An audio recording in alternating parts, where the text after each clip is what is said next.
What's up, guys? It's Kiba, and I'm going to be discussing this idea and concept that I've had for a while. And I've been working on it for a couple of days, and I feel like it's in a place where I can share it because I was inspired to actually make it based off of a lot of conversations with you guys where I was like, oh, other people are thinking the way I am thinking, so I should actually start writing some code about it. And so the thing is called Meta-Organisms, and it's a Meta-DAO framework for evolutionary organizations. And so basically it's a way for DAOs to predefine how they want to develop over time and have different decision-making frameworks as they grow or revert and like regress over time theoretically. And so basically it's a way for people to be more transparent and like have better plans about how they will progressively decentralize, and if things do go wrong, how will they kind of go back and figure out how they'll figure out a new plan. And most importantly, I feel like it will deal with a lot of problems in DAOs where people argue about the meta, which is like, what is the DAO and like what should we be doing and like how should we be operating? And if all that's like figured out from the beginning and people can see how it's going to be operating, then they can decide to join or not from the get-go, and then not join and waste their time arguing about what they should be doing. It's kind of just a lot more, kind of reduces coordination costs, basically, I guess you could say. And so first and foremost, I want to talk about what do DAOs actually mean, because a lot of people, in my opinion, don't understand what a DAO is, or they just have the wrong definition. And so first and foremost, I think the decentralized in DAO means that you have multiple different entities that are working together. If you just have one singular entity that everyone's working for, then that's just a normal organization, and there's no reason to call that a DAO. And so I think the main difficulty that DAOs have is that you're trying to create this like larger ecosystem of multiple different participants, and that might not all be aligned, and you're trying to get them to work together towards some common goal. And most people think that it's like, no, like we all should have one goal and we all have to work together and blah, blah, blah. And I think that's the wrong definition. You should just call that an organization, not a DAO. And the autonomous in DAOs is that it should be permissionless to contribute to. And so if, let's say you do all the work to write a smart contract and get it audited and you have this amazing product that you want to launch, you shouldn't have to go through this whole governance process and have a vote and go talk to token holders in order to launch that product. You should just be able to launch it, get traction, do what you want to do. And if people from your DAO want to like adopt that product and like control it or whatever, then they can choose to do that. But they shouldn't be able to stop you from actually contributing in the first place. I think that's also a major pain point in DAOs. And, well, not DAOs, what other people call DAOs, normal organizations that are on-chain. And then also the O means organisms, not organizations. And that means that it's this thing that is constantly evolving and like mutating, and it's amorphous, and it's like this living, breathing thing that has its own like ideas and like will to live. And it's not just like this organization that people control. It's beyond control. It is ungovernable, and it is its own life force. And it's constantly evolving, like how it perceives things and like what it does, and it's growing muscles, or it's like activating different neuron paths and what have you. And it's not just this kind of like static organization where people can say like this is what it is, because no one can say that for any organism, even the organism itself. And that's why I think Ethereum is so successful, is because the Ethereum Foundation does a very good job of like stepping back and being quote unquote credibly neutral, and more DAOs should kind of target that model. And so the concept of this meta-organism framework is that it's biomimetic. Obviously, it's kind of like replicating nature, and so everything, all these organisms are cells within a larger organism, and everything is just interrelational. It's all cells all the way down, and they're all just kind of like doing their own thing and figuring out what they want to do, and then figuring out how they can then relate with other cells to then progress the organism that they're all part of. And it's Noospherical in the sense that everyone should be able to know what other people are thinking and sensing and feeling at any point, even if they aren't part of that organism. And so kind of being more transparent about like what are the needs of your organization, from whether that's like resources or personnel or basically anything, and making it a lot more easy for people to discover kind of like what are gaps within cells and within the organism that need to be taking place without even actually having to be a part of it. Just being able to sense it automatically. And this framework is intentionally abstract, and so that's why it's a Meta-DAO framework. So I'm not saying like this is how you make proposals, this is who can vote, blah, blah, blah. It's basically making this kind of life cycle of different DAO frameworks that can fit within it. And so you can say like, okay, like when we're just starting out, we want a Moloch DAO, and you can configure Moloch DAO however you want to, but all the Meta-Org knows is that like at the beginning there's a Moloch DAO, And then after Moloch DAO, you can define the kind of conditions of what does transitioning past the startup phase is. And then after the startup phase, you have like a Governor Bravo or whatever type of DAO framework you want, Aragon. And then that transition is also predefined in code of like, this is what we believe will be the conditions to evolve. And then something that I'm really interested in, and kind of like one of the hardest parts about this, is I want to have friendly forks out of the organization. So let's say you're a DAO contributor and you've worked at this DAO for like years, and you feel like you've contributed a lot, and you have contributed a lot, and you have like a lot of responsibilities, and you want to basically like move out of the organization because you feel like the rest of the DAO isn't moving in the direction that you want to move in, and you want to keep doing what you were doing originally, but no one else wants to do that anymore. You should have a way to split off in a friendly way. And I'm not using the type 1 friendly, but basically like take the work that you have been doing in an organization and fork it out, and not just like fork code in the sense of you have to redeploy everything and you have to start from scratch, but like literally like taking a protocol that you have been controlling and move that control outside of this existing organization into your own control. Because if you want to keep doing it, no one else wants to keep doing it, there's no reason why it should be shut down. Kind of back to the whole permissionless thing that I was discussing before, where people shouldn't be prevented from contributing value just because other people don't want to do that thing, or other people don't think that that thing should be done. Doesn't mean that it's not valuable. So here's kind of an example of how these meta-orgs will work. And this is specifically is kind of an attack vector that I've been thinking of between these meta-organizations, which I'll discuss later when I go into kind of the code base. But we have these 3 meta-orgs, and some of them are peers of each other, some of them are parents and children of each other, and some of them are actually combatant. And specifically, like one meta-org can be a combatant towards another one, but that doesn't necessarily mean that they're both at war with each other. One could just kind of be an asshole. And the specific attack vector here is with this flobbing and blobbing functions. There's also a globbing function, which I'll get into. And I'm really going for this kind of like really fun, playful verbiage, and also obviously aesthetic that looks like a kindergartner made it, which I'm liking. And basically flobbing is when you're like wanting to attack something, so that's when it becomes combatant. And blobbing is when you create a new organization within another organization. And globbing is when 2 organizations kind of come together and start collaborating. And so this actor is basically having one meta-org attack another meta-org, and then number 2 is attacking number 3, but they're also telling number 3 to create a new meta-org at number 1, and then once meta-org number 2 has attacked number 3, it's theoretically died. And because number 1 is a child of number 3, it can kind of like inherit its resources, kind of this friendly forking concept. And so they're like decomposing the old dead body into itself. And so they've kind of like attacked this meta-org number 3 through these 2 other organizations. And this is like a conceptual like attack vector that I'm thinking of, not just saying this is like possible in the real world, but kind of just like showing the relations and some of the functionality and how I'm thinking about how these things will interrelate and operate.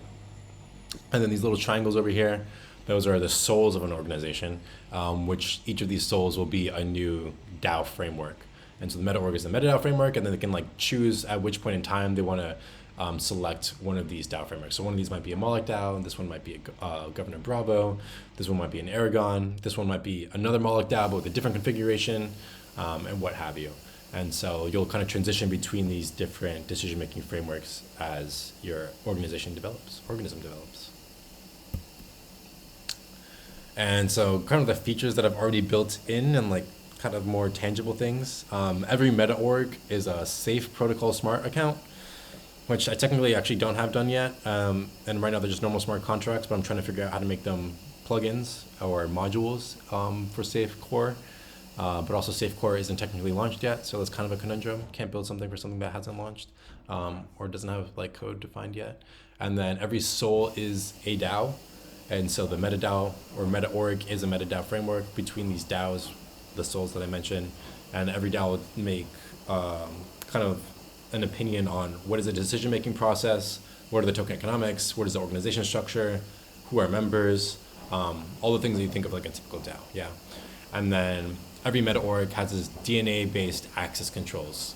So there's these different cells that I mentioned. Every meta-org is a cell, essentially, and you can basically define the life cycle that a cell can integrate with your meta-organization, the role that it has, and a couple of other things, like the relation that it has to you. And I'm calling these plasma membranes. And so this will kind of like make it easier for all these different cells within a meta-org to just like operate and more efficiently.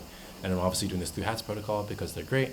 And yeah, the main feature I would say of this whole thing is this like predefined evolution of your decision-making frameworks over the life cycle of an organization. So you don't just have to have a DAO and then that has a voting system and then it's like a whole vote to update the voting system.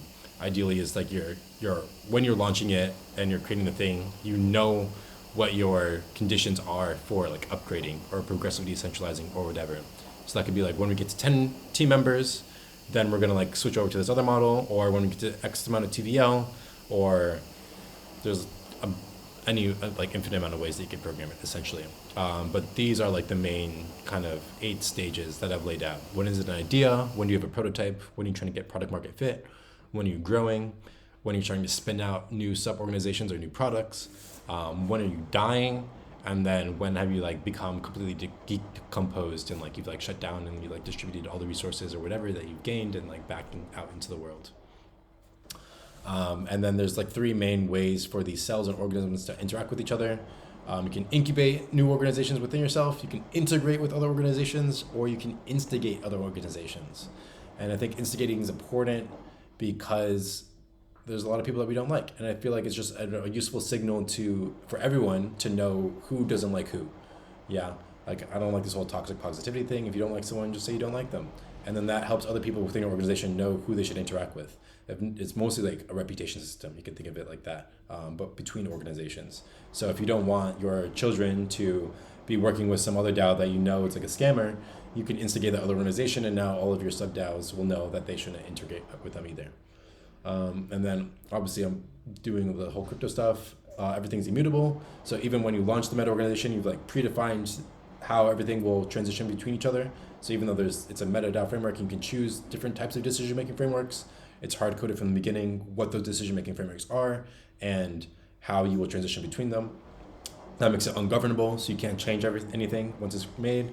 I think governance is a bug, and so that creates like a lot of issues within DAOs. Is like people like trying to reinvent or like change how things are already working, and we're just like, no, this is how it works. If you don't like how it works, just go do your own thing. And that's where the permissionless thing comes in, and the friendly forking and everything. It's like cool, like be very duocracy, where it's like cool, just like go do your thing. If your thing works, like we'll go migrate to your thing, and we're not going to stop you from doing your thing. And we like doing our thing, and if both of us are like doing both of our separate things, we can just integrate as well. And yeah, we can also like fork and move and be very fluid between all these different organizations that are being created. So basically trying to create like a collaborative framework for DAOs, because right now it's hard to actually do data DAO stuff. And so I guess that's also kind of like one of the main things is like reducing coordination costs between DAOs. So things that would be great for you to help me with, anyone that's watching this video. Actually, I'm going to go into the code and it might make more sense. Actually, no, I'll just finish this off because this is the last slide. But I'm really trying to figure out this whole forking thing, which is like really difficult.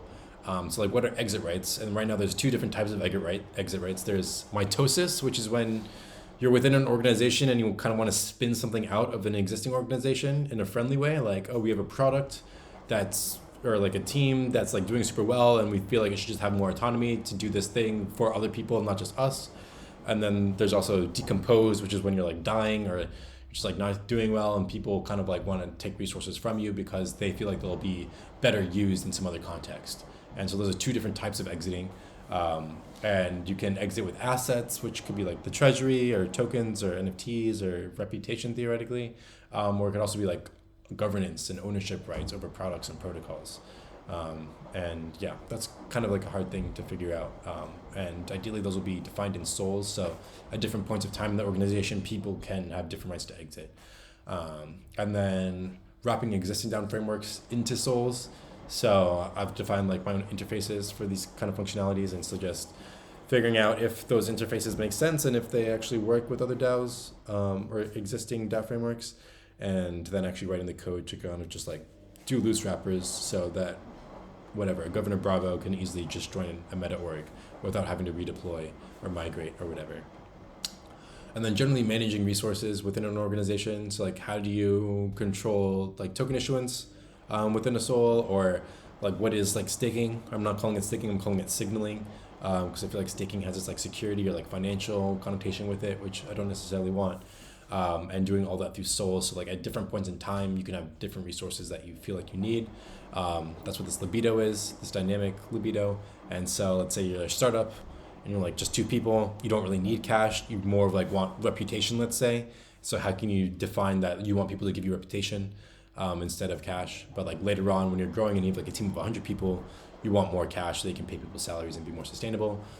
This is part of the whole Noospherical thing. So like being more transparent and like open about what are the actual needs of an organization in a cell, so that we can have this kind of mutual solidarity where people can help each other out more easily without having coordination costs or like having to like get on a call or whatever. Just be like, oh, they need this and we have that, let's go give it to them. And then just generally kind of the 2 main integrations that I have are for Safe Core and HATS protocol. HATS is pretty simple. I'm pretty sure I actually have that done, but I haven't tested it yet. And then Safe Core, I'm still like learning the whole account abstraction thing and like how they specifically work. And it would be great if someone else that's interested in account abstraction and DAOs that might be interested in working on this could maybe contribute. And so that's kind of like a high level overview. You might understand how it kind of works. But now the fun part is looking through the code, because the code is very funky and weird and I like it and it's playful. So I'll just do a little quick run through of it.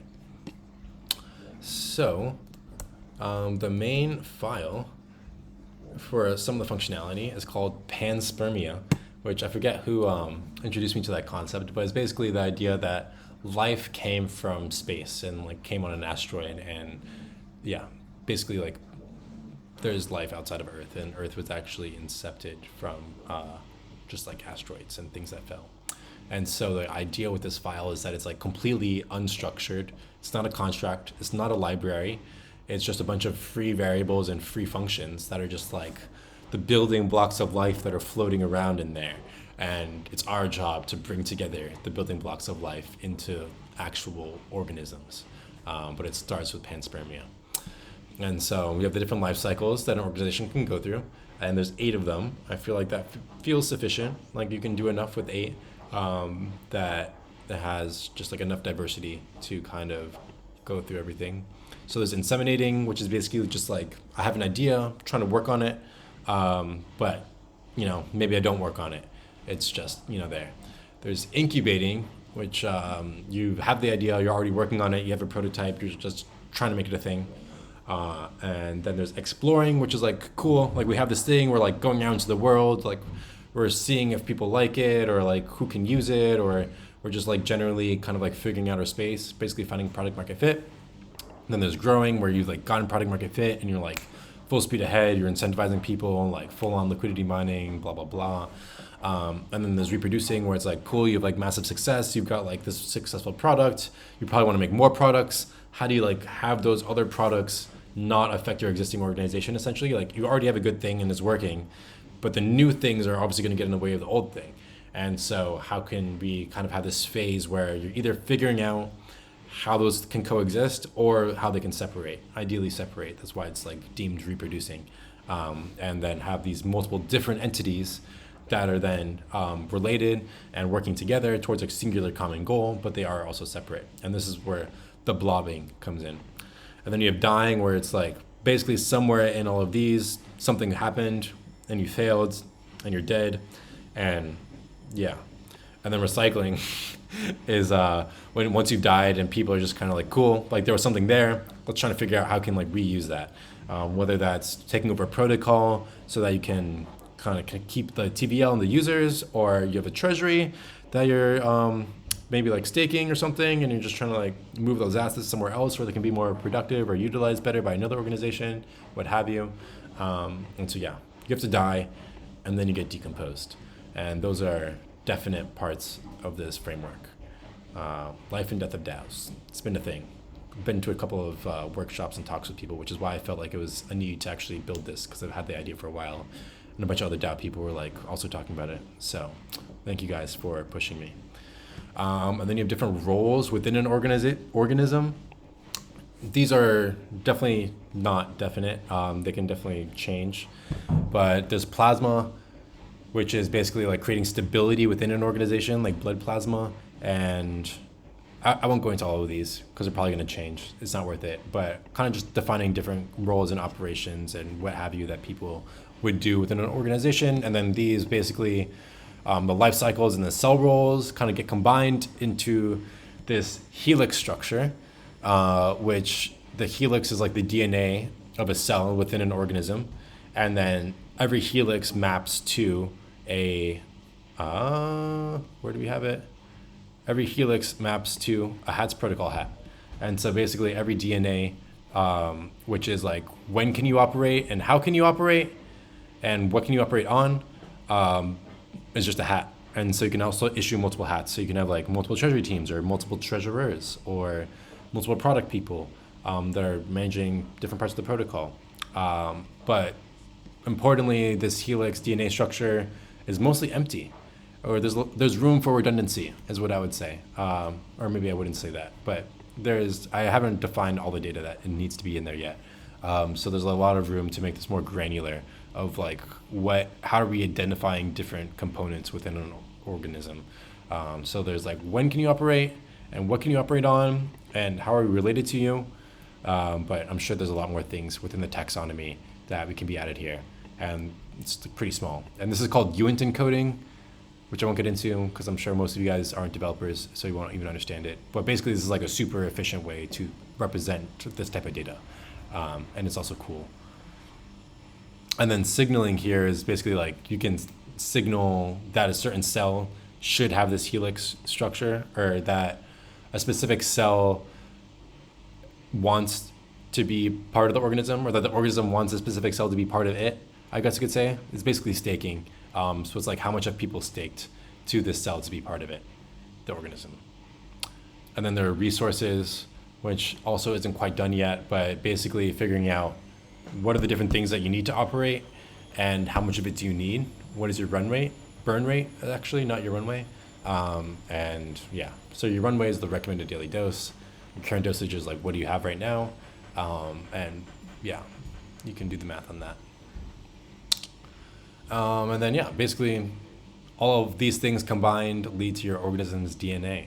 So you have like your current cycle that you're in, which then defines which soul you're using. So every cycle has a soul, like I mentioned. There's a different DAO for every stage. And then this DAO will have different like controls or abilities to manage the organism itself. And then you have the hats, which decide like, or kind of facilitate the different components of the organism, this different cells and what they can do. And then you have the cells themselves. And then, yeah, obviously like you have cells that kind of do the same thing. And so that's why they're kind of separated. And then the resources that an organism has. And then you have blobbing and globbing, which I'll get into in the meta-org because that's where the functions are defined. But this is basically signaling and kind of tracking who has staked to what, specifically to which cell. So someone stakes your primary resource, which was probably like your DAO's governance token or whatever, and they stake it to a specific cell, and then we're tracking how much of that resource they've staked. And that's about it. This is all just helpers. Got the HATS protocol stuff here. Basically, every time you deploy a new organism, a new meta-org, they get issued a hat. And there's basically two different ways to create an organism. One is like a totally separate autonomous entity, which is blobifying. And then there's blobifying with parental controls, which basically means that like you're controlled by this other DAO. Like more of like a prototypical sub DAO, you know? So yeah, these are just the helper functions, panspermia, the building blocks of life, kind of like very basic things, kind of like outlining the meta and the structure of how the whole system will work. And then we have the organization itself. So obviously we're importing all the things from panspermia, all the building blocks of life to actually create a new organism, which is an organism. And I'll skip that. Let's go to the fun part, blobbing and globbing. So this is where the code really doesn't exist yet, but there's pseudocode. So blobbing is when you're creating a new organization within yourself, organism within yourself. And yeah, I don't really know what to say. There's nothing there yet. So if you want to help me with that, that'd be great. But basically, it's just, these souls can define like when can you create a new organism, who can create a new organism, how much like primary resource is required in order to create a new organism. Like you maybe theoretically have to like stake or something. So there's very crucially not a vote, or maybe within your soul you've like required there to be a vote. But theoretically, you can just like create your own blob. You can just blob, you know? We're all blobbing. And so there's no kind of requirements necessarily to blob and create your own organism that contributes to this meta-org. And globbing is when, just so you guys know, there actually is documentation. It's just not in this file. So let me just maybe open that. So this might be better for you. Oh man, wrong file. Okay. So when you're globbing, you're creating a collaboration with another meta-organism. So it might not necessarily be an organism that you have created. It might not be like this quote-unquote sub-DAO. It could be another DAO that's doing something that's beneficial to you. Let's say the meta-org is Aave, and you want to glob to Gauntlet because Gauntlet's providing the service to you and it's helpful for you, blah, blah, blah. And you would glob, you know? And you would define who you want to glob to, which cell, how much that cell requires you to stake. This assumes that it's another meta-org, which you would need to have its own primary resource in order to signal that you also want to collaborate with our meta-org. And then you also need to stake your own resource for people within your organism to know that you're signaling to this other one. So it's kind of this bi-directional thing, which may or may not be required. I don't know. If you have an opinion on that, if you think that's good or bad, let me know. But blobbing and globbing are the two primary functions, and they're about basically collaboration and friendly forking or what have you. And then you have flobbing, which is basically when you like don't like someone and you want to basically burn resources in order to signal that this cell is bad and should not be at all associated with your organization or your organism.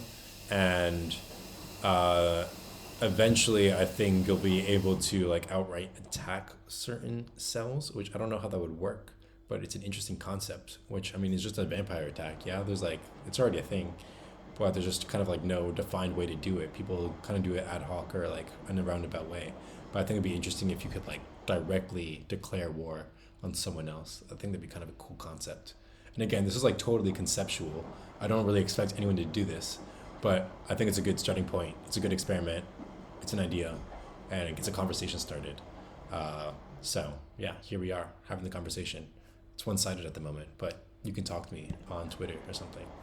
And then decompose is kind of like what I mentioned, like how can you kind of migrate resources if a DAO has failed, and what are the conditions for migrating those resources would be defined in the soul, not necessarily within the org. And you have these like requisitions, you can basically call things, whatever, calling a token to transfer them or transferring ownership of a protocol or whatever. It's quite abstract because I don't really know what it would be used for. It could be used for a lot of things. DAOs do a lot of stuff. They're quite busy. But I also want to look at what I'm thinking for the safe protocol things, which are defined in souls. So basically souls, I think, would be mostly returning things back to the meta-org for them to execute. And so the meta-org is kind of delegating a lot of its whatever thought processes or feelings, vibes, intuition, however you want to describe it, to the soul. So the meta-org is like the body, and this is like the brain. And the brain will kind of like be sending back these codes to the meta-org, to the body, to actually like execute and like whatever, move its fists and walk and things like that. And those will all be defined as safe protocol plugin transactions or actions, as the other word I think it's called. Root access is just like an action that's like done as a delegate call or whatever. And yeah, I can also define like the resources that are required at this particular stage, right? Because like obviously as an organization develops, they have different types of needs. And the membrane is kind of like deciding who is actually part of the organism at a particular given point in time. If you're like super young, you might not want everyone to be involved, and so you want to gatekeep that, but you also want to like dynamically change who's allowed to be a part of it as you evolve over time. And so this membrane function kind of allows you to do that. And I think that's about it for the entire thing. I can go through the code more for MetaOrg, but that's about it. Mitosis is basically, when you're doing a friendly fork out and you like kind of want to have, what's a good example? I can't think of a good time that a DAO has forked itself, which is kind of the problem, which is kind of why I'm inventing this. But basically it's like if you have this group that wants to like continue doing something that they've already been doing, but they don't feel like the current container is the right place to keep doing it, but they still want to contribute to the existing organism while still doing what they're continuing doing, but doing it separately, then you would call this mitosis function. So they can like kind of like extract that product that you're operating, or if you're like treasury managers and you want to just like be like an asset manager and like running a fund for that DAO, that is theoretically a possibility with this. And yeah, not quite sure exactly how it'll work. As I say, like there's a lot of things I want to like abstract out to souls, and I'm still just kind of like doing pseudocode and figuring out how things should work. But yeah, and you're gonna glob. Globbing, blobbing, and flobbing. That's the name of the game here, guys. So thanks for looking and watching, and I hope this wasn't too long. It's only half an hour. That took a while, but as you can see, it's kind of hard to explain because it doesn't really make sense yet. So if you could help me make sense, that would be great. Thank you.